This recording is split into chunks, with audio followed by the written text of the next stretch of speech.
When I was a little kid, one of my favorite things to do was watch VHS tapes. Although I was a child of the late 2000s and early 2010s, many of my siblings were older and grew up in the VHS era. Thus, there were several different old VHS tapes roaming around my house, and oftentimes I would just watch the random VHS tapes that just so happened to be in my house. And this is how I was introduced to movies such as Ron Howard's How the Grinch Stole Christmas and Disney's Pinocchio, and TV shows such as The Wiggles and Blue's Clues.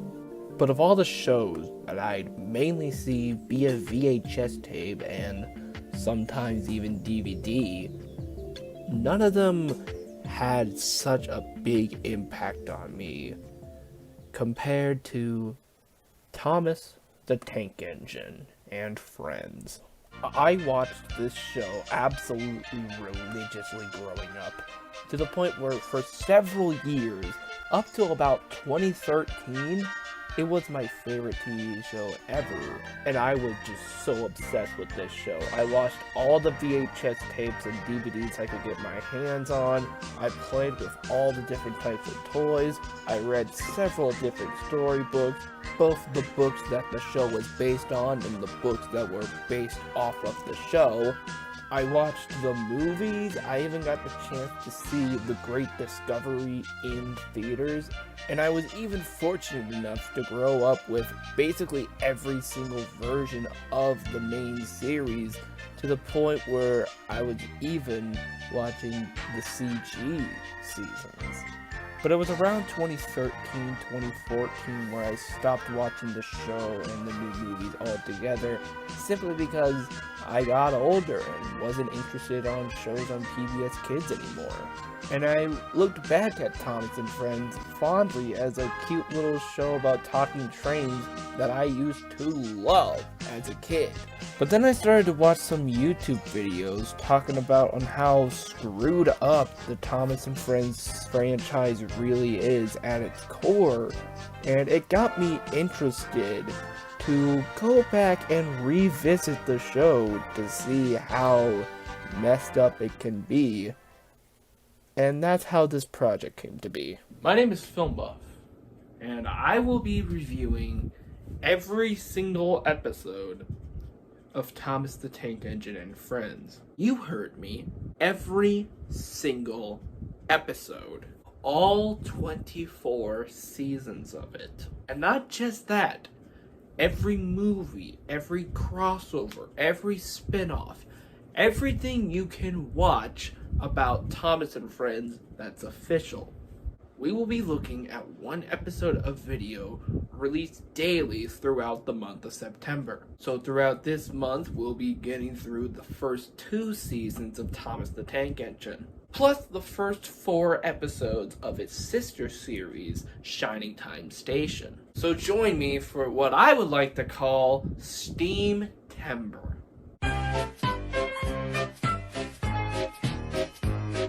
Thomas Gets Tricked, also known as Thomas and Gordon in the UK, is the very first episode of Thomas and Friends, and one of the most iconic episodes. We follow a little blue tank engine named Thomas, who would shove around the express coaches that would be carried off by the big engines. And the biggest engine of them all is Gordon, who Thomas is kind of an asshole to. Thomas likes to tease Gordon with his whistle. Wake up, lazy bones. Why don't you work hard like me? The next day, Thomas arrives really late to the station and Gordon is fucking pissed. Hurry up, you, said Gordon. Hurry yourself, replied Thomas. Gordon is in such a hurry to get out of here that he backs up and gets coupled to the coaches before Thomas was able to get uncoupled from the coaches. So Gordon stormed off with Thomas coupled to the coaches, and Gordon goes super duper fast, yo. This is perhaps one of the most iconic scenes in the entire series, at least for me as a little young kid. Poor Thomas was going faster than he had ever gone before. Eventually, Gordon comes to a stop and Thomas gets decoupled from the coaches. Thomas gets a drink of water and learns a lesson to don't fuck with Gordon. The next segment is Edward Helps Out, where Edward feels big sad. But it's okay now because he's out doing anything and the other engines aren't for some reason. He's shoving the troublesome trucks around and the trucks are causing so much mayhem. Oh, those wonderful little What the fuck? Where's the mouth? Okay, so Edward keeps on shunting the different trucks full of milk! Meanwhile, Gordon is pissed off that he's carrying a freight train instead of the express. Motherfucker gets stuck on a hill because of them damn trucks. Edward helps Gordon out by pushing him up the hill, and Gordon goes whoosh down and forgets to thank Edward. Edward gets some water, and his driver says that he's going to get a fresh new coat of paint tomorrow for a job well done. These episodes are a pretty good introduction to the show. Not only do you get a good grasp on this world full of talking trains that are still very useful to the society, and we'll come back on that phrase very useful later on down in this series, but you also get to learn a lot of really cute messages for the kids, and some very cute, lovable characters. The key words for this episode is that they're very cute, and the narrations from either Ringo Starr in the UK version or George Carlin in the US version are both really, really charming. Overall, a great set of episodes that is great to start off this pretty great series. The Sad Story of Henry is one of the most infamous episodes in the entire original series. This episode is also the very first appearance of one of the most important characters in the show, Sir Topham Hatt, also known as the Fat Controller in the UK. Sir Topham Hatt is pretty much the guy in charge of the entire railway on the island of Sodor. He's the big boss behind all of the engines, and he has the power to murder them at will. We'll return to that later. It's about a big green engine named Henry who doesn't want to go out in the rain because he's afraid that it's going to ruin his fresh coat of paint. The passengers that Henry are carrying are pissed about this. Sir Topham Hatt then arrives, and he suggests that they try to pull Henry. That doesn't work, so they pull him from behind. That doesn't work, so Thomas arrives, and Thomas tries to pull Henry, but it doesn't work. You know, maybe that could have worked if you didn't get the littlest engine on the entire freaking railway. So Henry still doesn't want to come out of the tunnel, even though it stopped raining, because it looks like it's going to be raining later. So Sir Topham Hatt breaks him up in the tunnel, removing the rails, and refuses to let him out. This is some fucked up shit. Henry is forced there to just sit there in the tunnel against his will while he just watches his other friends just live their lives. But I think he deserved his punishment.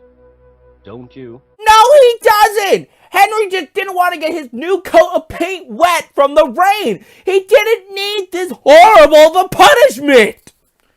The next episode isn't nearly as fucked up, though. Gordon is running the express train, and meanwhile, Henry is still stuck in the tunnel.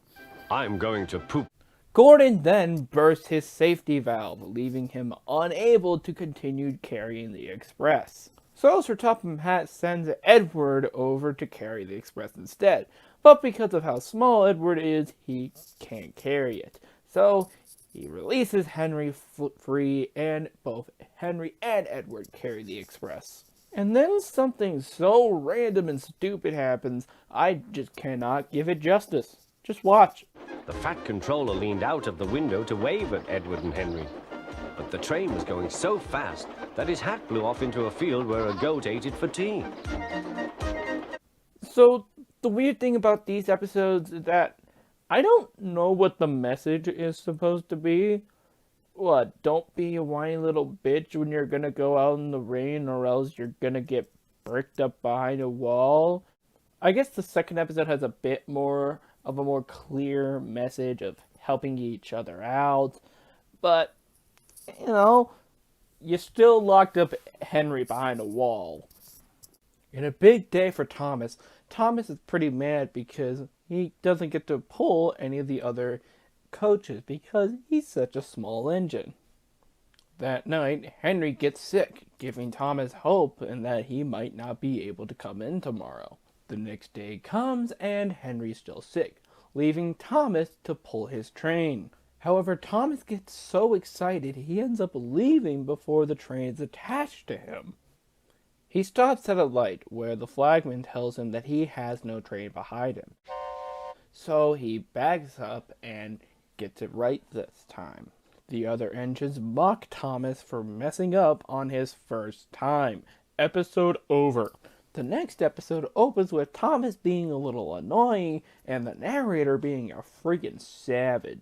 Thomas the Tank Engine wouldn't stop being a nuisance. I'm tired of pushing coaches. I want to see the world. For Thomas was a little engine with a long tongue. Damn! Edward then tells Thomas that he could take his freight train the next morning. And it is this episode where we are properly introduced to the troublesome trucks. Oh hey, there is a mouth. Thomas then takes the freight train, and at first, things are starting off well. They go in Henry's Tunnel and over Gordon's Hill. Remember those episodes? And then the trucks just go freaking crazy and won't let Thomas stop or slow down, leading to him almost crashing off the rails, barely being saved by the buffers, and yet somehow, according to Sir Topham Hatt, this is all Thomas's fault. Despite the fact that it was the trucks that made Thomas go fast in the first place, and this is Thomas's first freight train. But it's this one line that Sir Topham Hatt says that's very important for the rest of the series. After pushing them about here for a few weeks, you'll know almost as much about them as Edward. Then you'll be a really useful engine. This is the first time Sir Topham Hatt says the phrase, really useful engine. Something that will become very infamous later on in the series. And if the characters aren't really useful, then they could risk dying, but we'll get to that later.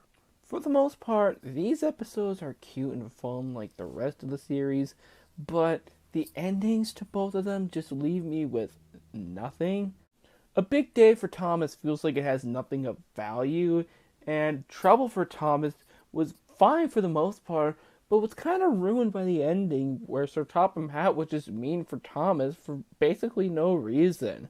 So overall, not the best batch of episodes in the series, or even in the season so far. Thomas Saves the Day surprisingly has a lot of very key moments for the series. For starters, this is the first appearance of the breakdown train, which is a big crane train that the other trains push around in order to help trains that fall off the tracks get back on the tracks again. It's also the first appearance of James in the series, who is going out of control because of those damn trucks, causing his brake blocks to get on fire. They're pushing me! They're pushing me! This results in the first of many crashes in the series. Thomas shows up with the breakdown train, and he continues to shunt all of the different trucks. Eventually, James is put back on the rails, and Thomas takes him back to the sheds, where Sir Topham Hatt gives Thomas his very own branch line with his two very own coaches named Annie and Clarabelle. So, yeah, Thomas has a branch line now. That's pretty cool. And his coaches even have names. The next episode is about James' second day on the island of Sodor. Because of his incident on the first day, he will be accompanied by Edward on his next train. And thus, the journey begins. The two of them go out on their quest to get the people to the proper location. They come across Thomas, and by the time it ends, James sucks so bad! He also didn't do a very good job.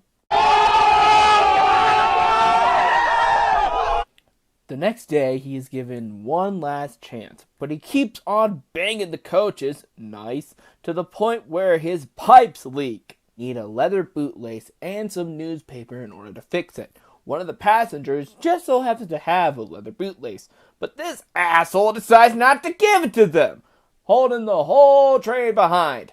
Eventually, he gives them the bootlace, and James is off his merry way.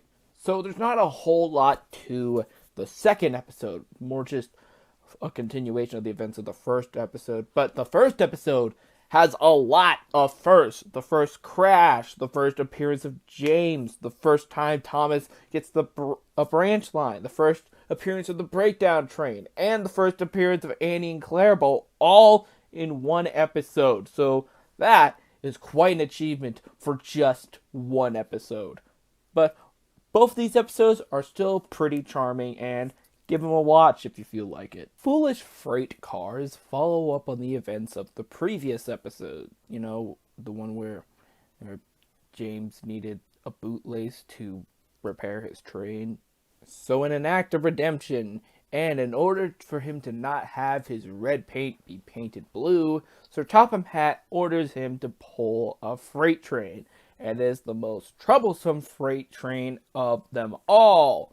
So the freight cars are giving James some trouble, as they tend to do, but eventually by the time James gets up to Gordon's Hill, he gets the hang of it. But it turns out that the freight train actually disconnected themselves halfway through Gordon's Hill, so James had to go back down the hill. But luckily, Sir Topham Hatt just so happened to be in Edward's train right behind James, and saw how much of a good job that James did with the freight train, and so he is redeemed, and he doesn't have to be painted blue. The next episode surprisingly doesn't have a whole lot going on. Basically, James is still bummed out about the whole bootlace incident, simply because Gordon and Henry won't shut up about it. You know, they keep on mentioning this bootlace event throughout these episodes, but does anyone actually remember the bootlace episode? Like, I never hear anybody talk about it, and I certainly don't remember the episode from when I was a kid, and yet, in these next batch of episodes, it's like all they fucking talk about. But anyway, back to what I was talking about with the episode. James gathers up Gordon's express coaches, and then Gordon takes the express, but somehow Gordon actually ends up taking himself off of the main line and back to Knapford Station. So the passengers are all pissed, and they're yelling at Sir Topham Hatt, screaming at how they want a brand new engine. So Sir Topham Hatt's like, fine, I'll let James do it. So James pulls the express, and he's actually quite good at it. So now James is basically the substitute for when Gordon doesn't feel like running the express, and for some reason Gordon is completely fine shunting freight cars, while in a previous episode he was really pissed about having a freight train. So yeah, those episodes, they were fine, they were cute, they were charming. I'm starting to realize that trying to go and talk about each and every one of these 5-minute episodes, or more or less 2 of them per video, it's gonna be a lot harder than I thought to give opinions on them. But hey, we've been focusing on James quite a lot lately, ever since his first appearance. I understand that it's Thomas the Tank Engine and friends, but Thomas is still the main character, so I feel like we should probably meet up with Thomas again. So hopefully the next episode will give us some Thomas. So Thomas and the Conductor is about Thomas getting pissed that Henry is a little too late for his station. Thomas ends up going off faster than usual, and he ends up leaving the Conductor. Annie and Clarabelle keep yelling at him to, yo, Thomas, we forgot the Conductor. But Thomas is just like, nah, I'm not hearing you, I don't hear you. And then they come to a stop at a signal, and then Thomas is like, hey, yo, where's the Conductor? And Annie and Clarabelle were like, dude, that's what we've been trying to tell you, the Conductor's not here. And then the Conductor comes in running towards them, and then everything goes off as normal. Yeah, there's not a whole lot to this episode. Not really that good of a moral. Not really any moral in this episode. Nothing all that memorable about it. None of the trains fucking die.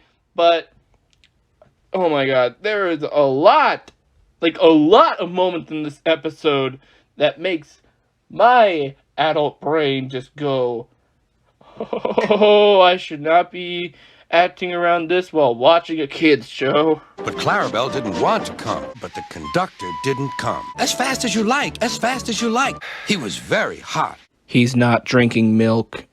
And in the next episode, Thomas goes fishing. Thomas really wants to go fishing, but all of the other engines are like, "Psh, no you can't. Engines can't fish, stupid Thomas." And later on, Thomas wants to get some water, but the water station is out of order. So his driver gets the brilliant idea and is like, hey, why don't we go to the public river and fill you up with water there, Thomas? That's gonna be a smart idea. So they get a bucket with like 5 different holes in it. I don't know why they couldn't get like a proper bucket. And they just scoop that into Thomas and gives him water that way.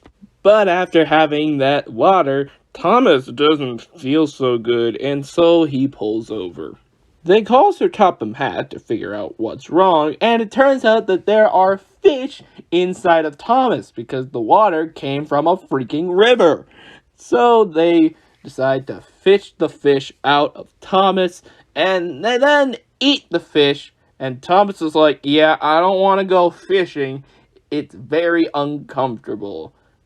I guess this is Thomas's definition of fishing. Having the fish be inside of him. If that's the case, then I guess whenever humans eat fish, we're also fishing? So while Thomas and the Conductor had basically nothing happen in it aside from just Thomas forgetting the Conductor, and that's about it. Thomas Goes Fishing does have a fun concept of like, there's fish inside of Thomas. It's pretty funny. And obviously more memorable than Thomas forgetting the Conductor, because I do remember Thomas Goes Fishing more so than I do Thomas and the Conductor. Like, I forgot that Thomas and the Conductor even existed. I don't even know if I saw that episode as a kid. But either way, Thomas and the Conductor, it's fine. Probably your most basic Thomas episode you can find. Well, Thomas Goes Fishing is definitely a more fun episode, and a lot more of the more out there episodes in the earlier seasons. Thomas, Terrance, and the Snow introduces us to our first non-train or non-human character, Terrance the Tractor. Thomas and Terrance end up meeting, and Thomas is being an asshole, making fun of Terrance's wheels. What ugly wheels you've got. They're not ugly. They're caterpillars. I guess they're both kind of being assholes because Terrance is bragging about how he can go anywhere without rails. We flash forward to winter time, and Thomas seems to very much enjoy it until he has to put on his snow plow. He shakes it and bumps it around to the point where he ends up breaking it, and he has to go the next day without it. So far, everything's working pretty fine for Thomas until he goes through a tunnel and he ended up crashing into a big pile of snow. His driver and fireman tried to dig him out while a bus comes by to pick up all of his passengers. And then Terrance comes by to pick up Annie, Clarabelle, and Thomas.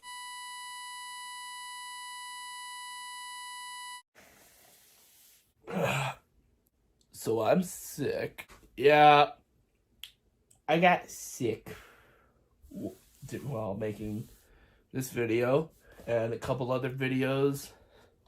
But if you thought that's going to stop me from making content, then you're dead wrong. And it also explains why I sound like absolute dog shit in this video. So we are now officially halfway through season 1 of Thomas and Friends. So we currently have 13 more episodes to get through. Technically around like 6.5, depending on how you view it, whether you go by Wikipedia or you go by Amazon Prime. We've clearly been going by Amazon Prime throughout this show. So regardless, we are currently halfway through season 1. So I would like to kind of reflect on what has happened since then, in case you're just joining us. So basically, Thomas got a branch line.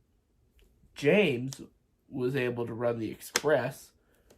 Henry is the biggest bitch on the island. Gordon is still an asshole. And Edward is also there. We also got introduced to the one and only recurring human character who's not a driver or a fireman, Sir Topham Hatt, the Fat Controller, who has showed up a couple times throughout the series, and he's going to show up a hell of a lot more throughout the series. And we're still at a point in the series where we can name all the engines and we can count them on our fingers, because as we move forward, obviously that's not going to be the case. So let's continue forward with the latter half of season 1. Oh god, why didn't I just wait to film this segment when I got better? I'm fine. I'm feeling a little bit better, so that counts for something, right? Right? In the next episode, we get to meet the bus from the previous episode, whose name is Birdie. Thomas and Birdie get off pretty well, to the point where they decide to have a race with each other. And they do have that race. There's multiple instances throughout the race where it looks like, oh, Thomas is going to win. Oh, wait, maybe Birdie's going to win. And, oh, wait, is it Thomas? Is Thomas going to win? Wait, who's going to win? Who's going to win? But I guess the more appropriate question is, whose name is in the title of the show? So Thomas ends up winning in the end. And you know what? This episode, Thomas and Birdie specifically, was a lot of fun. Just watching these two characters just have a fun race. Sometimes just watching the characters just have fun is all you need. Where Thomas, Terrance, and the snow was kind of a bland episode where Thomas is really an asshole throughout the entirety of it. It's very hard for him to be likable in Thomas, Terrance, and the snow. And Thomas and Birdie, he's just fun. He's just having a fun little race. Him and Birdie are having a fun race, and it's just a fun episode. It's just a really fun episode. Tenders and Turntables is about all of the tender engines being mad that they have to fetch their own coaches because Thomas has his own branch line now. Gordon especially is very mad at the fact that he has to do that, thinking that tender engines are too important to be doing this type of thing, to the point where he basically refuses to get on the turntable properly. His driver and fireman punish him by making him take the express from behind. James ends up laughing at Gordon, and then James heads on over to the turntable. But because Gordon refusing to get on the turntable properly ended up messing it up, well, James ended up going out of control, spinning on the turntable.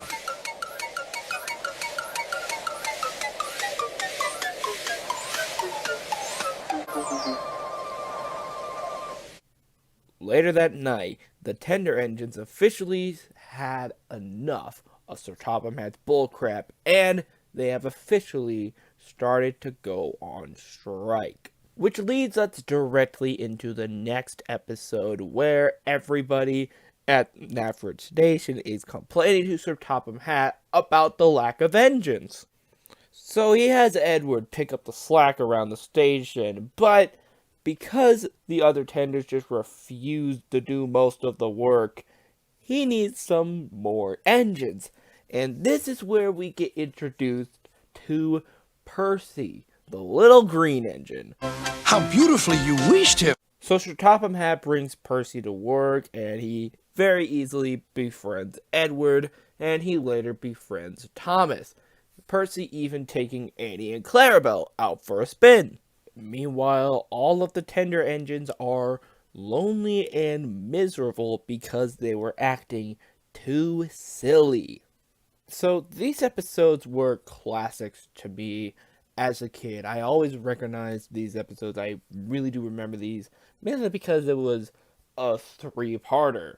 There were 3 episodes released in a row that all connect to each other, and we're going to be looking at part 3 to this installment later on tomorrow. the episodes, looking back on them as an adult, they're fine, I think so. The second episode especially kind of villainizes striking, making us sympathize for Sir Topham Hatt, the big greedy boss dude. But it is nice to see the first appearance of Percy and to see the beginning of Thomas and Percy's friendship. We now have the conclusion to the troublesome Tram Engines trilogy with Percy Runs Away. In this episode, the Tram Engines are a little depressed after not doing any work. So they make a deal with Sir Topham Hatt so that they can do work, but without any pay because the trains are all slaves. So Thomas, Edward, and Percy can now, quote, play on the branch line now and just do whatever, shunting some trucks and Annie and Clarabelle, all that jazz. Percy then heads off to the main line, but he forgets to whistle to let the stagemen know that he's there. So the tracks just don't change, which is why Gordon is running straight forward into Percy. Gordon stops just in time, but Percy's like, screw this noise, and he backs up and runs away. Somehow without any driver inside of him. Because these trains are sentient, and I guess they can move on their own now? Percy eventually lands in a big old pile of dirt. Gordon and a bunch of workmen dig him out, and Percy learns a valuable lesson to be a little more careful when going out on the main line. Okay, so this next episode, simply called Coal, has probably got to be the worst one yet. Why is that? Well, the thing is, this entire episode is about Henry just being a big ol' sad. Why is this? Why is he so sad? It's because he's not given the proper coal. That's why. He's not feeling great, he's being all sad and depressed, and that's because he doesn't have this right coal. And what happens? Oh, in the end of the episode, he gets his proper coal, and he's feeling A-okay. That's the whole episode. It's 5 minutes of that. And yeah, it's 5 minutes. Probably doesn't seem like a lot of time, but this episode drags. It's one of the most boring episodes of the show up to this point. It's like not that good. I don't know how much longer I can take this, man. Did the show already peak with the racing episode? Like, Jesus, man. We have over 300 more episodes left. We're only a little over halfway. We're like a third of the way. Like 2/3 of the way done. Season 1. A third of the way done. With SteamTember this year.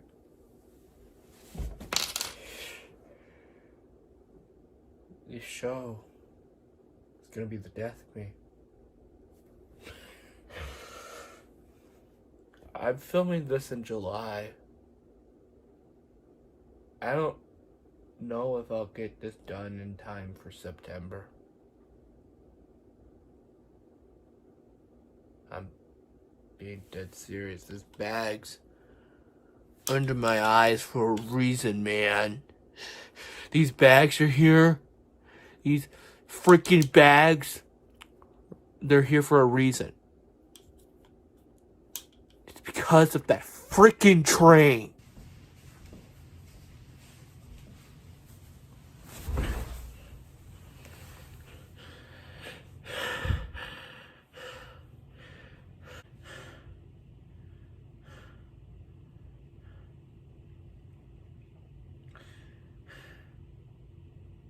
So in this episode, the flying kipper, Henry, he takes on a coach called the Flying Kipper. He does it late at night. There's snow. He can't see very good. He crashes into a bunch of trucks and a freight train in the middle of the night. He derails. He gets back on the rails. He's all better by the end of the episode. That's the fucking episode. That's this fucking show in a nutshell. What's the next episode? The next episode? Well, you see, in the end of the Flying Kipper, Henry gets a new shade of green. New shade of green. New coat. Nice look. Gordon is jealous of this in the very next episode. In the very next episode, it's called Whistles. And, the very next episode, Gordon's jealous of it. And he also thinks that Henry whistles a bit too much. Ironically, Gordon's whistle breaks and has to get fixed. So that's already so fucking funny. And then, these little shits, you're not a little shit. You're a little shit, but you're a good little shit. These little shits are pulling pranks on Henry. And they're throwing rocks at him. And what does Henry do? He blows a big ol' puff of sneeze. Yeah, apparently, trains can sneeze in this universe. Like, they can actually sneeze. So, Henry sneezes at him, ashes get all over these kids, and that's the episode.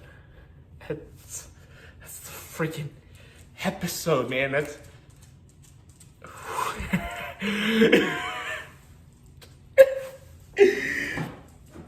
They're fine episodes. They're cute. They're simple. That's all this fucking show is! Cute and simple. Where's the edge? Where's the oomph? Where's the pizzazz? Now's not the time for a fucking SpongeBob clip!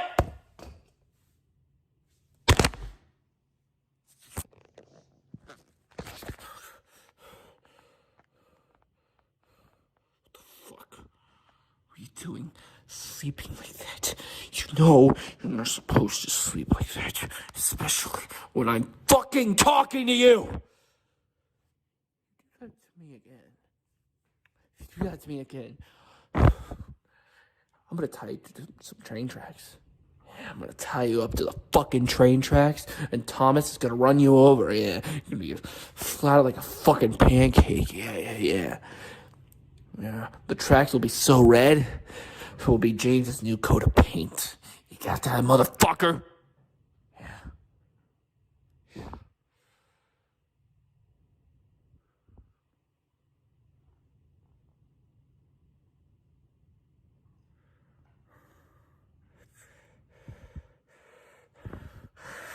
Hey guys, you might remember my little outburst at the end of the last video, and I do apologize for that. It was uncalled for. It was unprofessional, and it was just mean altogether. So, to everyone who had to witness that, for everyone who just wanted to see a review of some Thomas the Tank Engine episodes, I do apologize for that. And hopefully, for the rest of SteamTember, I can be more normal, I guess. So, with all that said, let's get to the next episode, that being Toby the Tram Engine. Toby the Tram Engine is the episode where we get introduced to Toby the Tram Engine, who is very old and is a tram engine who runs on steam. And when some little piece of shit kid assumes Toby to be an electric engine, he's not all happy. But that little shit kid is actually the grandson of Sir Topham Hatt, who Toby takes on a fun little ride. But it turns out that his line is actually getting replaced by a bunch of trucks. So today was Toby's last day. Sad. But he actually gets a mysterious note at the very end of the episode, which segues into the next episode. So, for this episode, Thomas is yelled at for not having covers over his wheels or a cow catcher right in front of him. He talks this over with Sir Topham Hatt, and Sir Topham Hatt thinks it's a bunch of BS, but the policeman says that the law is the law, even though literally none of the other engines had to do that at this point. Thomas mentions and how he'll look just like a tram engine, and how he's not a tram engine, and that sparks a memory into Sir Topham Hatt's little noggin on how he met a nice little tram engine while he was on his holiday. So he ends up writing a letter to that little tram engine, that being Toby, and now Toby lives on the island of Sodor and does his shit there. These episodes are a lot of fun. They're a nice introduction to Toby. We get to know quite a little bit about his character, but more for the series later on. And it's just a cute little story, despite the police officer being really weird on what laws they need to follow, despite the previous episodes happening. So in this episode, James really doesn't like Toby for some reason. Why? Because according to James, Toby is very old and dirty looking, compared to James, who he thinks is a nice, bright, shiny, red, splendid looking engine. But Toby brings up the blue slates incident and James puffs away. So then James is shunting all the trucks, and the trucks are being their usual shitty selves. And eventually James heads up the hill, and the little bastards ended up pushing him down way faster than he should. And then he crashes into some trucks full of tar. God damn, that was brutal! Let's see that again! Again! Alright, one more time. You know what? One more time, this time in slow motion.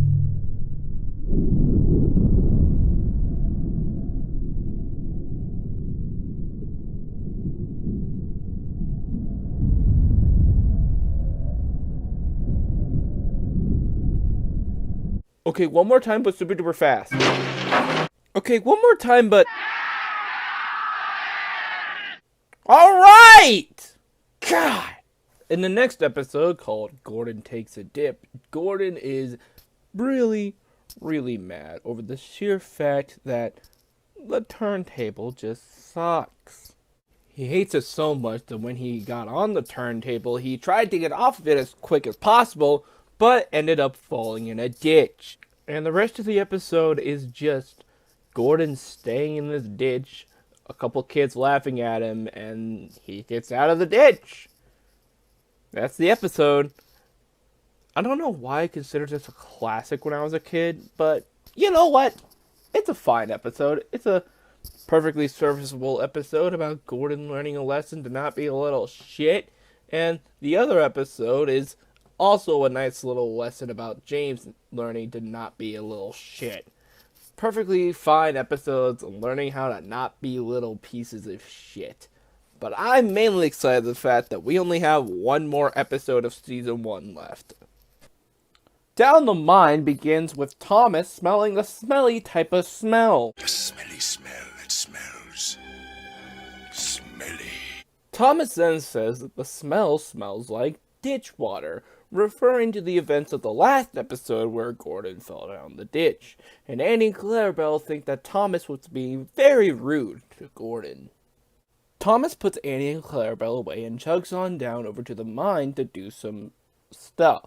He notices a sign that says that engines shouldn't be around this area, and I bet you a good dollar bill that Thomas ends up going anyway, and what do you know, he ends up going anyway, and he crashes into a big old ditch.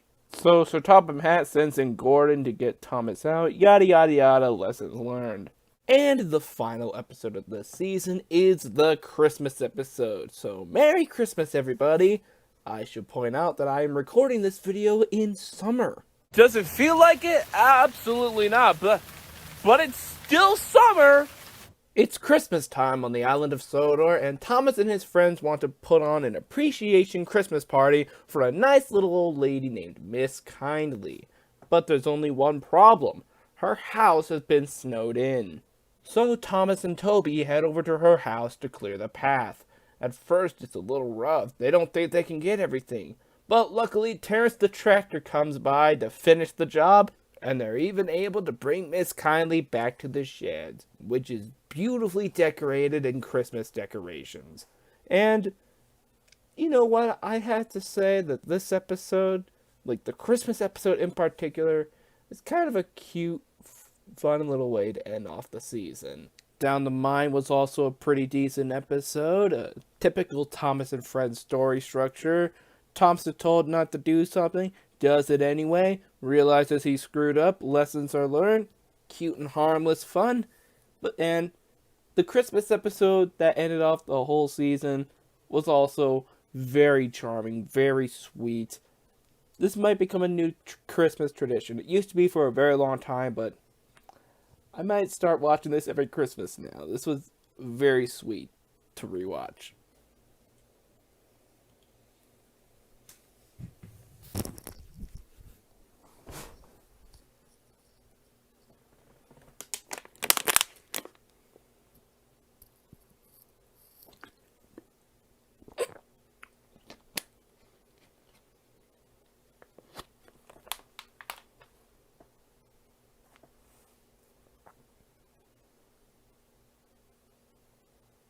I messed up the camera. It's currently 9:07 p.m. on August 16th, 2022. I began working on this back in February. Don't ask why it took me 6 months to watch 13 episodes of a children's show about talking trains. And I gotta make, what, like 15 more of these? Jesus Christ. So we have officially finished Season 1 of Thomas and Friends, and what are my overall thoughts of the season? If there's one way to describe the very first season of Thomas and Friends, it's most likely charming.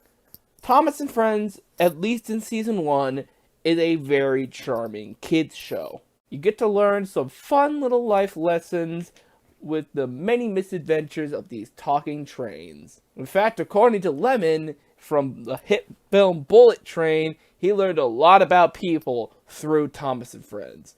If you haven't seen Bullet Train, please do. It's a really good movie. But what have we learned through Thomas and Friends? Well, we learned to have fun. We learned to be kind to each other. We learned to be really useful.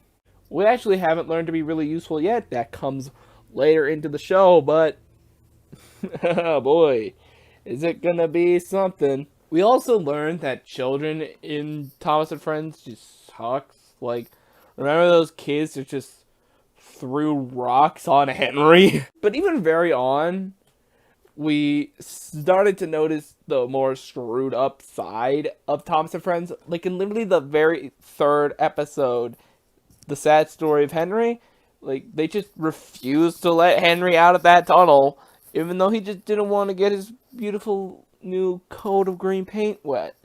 And they just like buried him up in there, and they were like, alright, fine bro, you don't want to come out, you're not gonna. Like, it's that incident that I think is probably the most popular instance of how screwed up Thomas and Friends is. Like that is always the main factor point in like a video that says, Thomas the Tank Engine is way darker than you remember. But the show gets very screwed up. We haven't even got to the friggin' scrapyard yet, but stay tuned. But mainly, I love how simple Season 1 is. For the most part, we mainly just stick on the main line of the island of Sodor. We only see 5 engines at the very beginning of the season. Thomas, Edward, James, Gordon, and Henry. Although we do get introduced to a couple other characters, most notably Sir Topham Hatt, and some characters such as Birdie the Bus and Terrance the Tractor, and we eventually get some new trains such as Percy, and Toby. But somewhere down the road, we're going to get to the point where there are so many different trains and characters that it kind of gets exhausting. So, savor the minimal amount of characters while we can.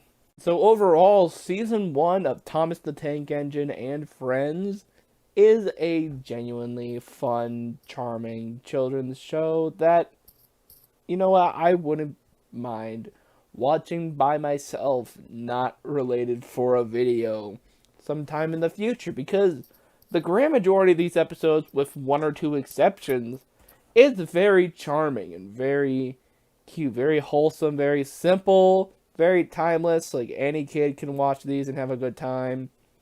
Even some adults can watch them and have a good time. It's a very charming kids show.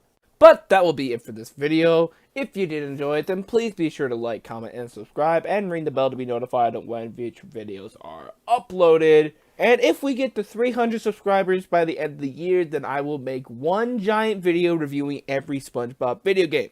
But if you want to see that happen, then please hit the subscribe button. And tune in tomorrow, where we will begin looking at Thomas and Friends Season 2. But until then, I'll see you later. Bye!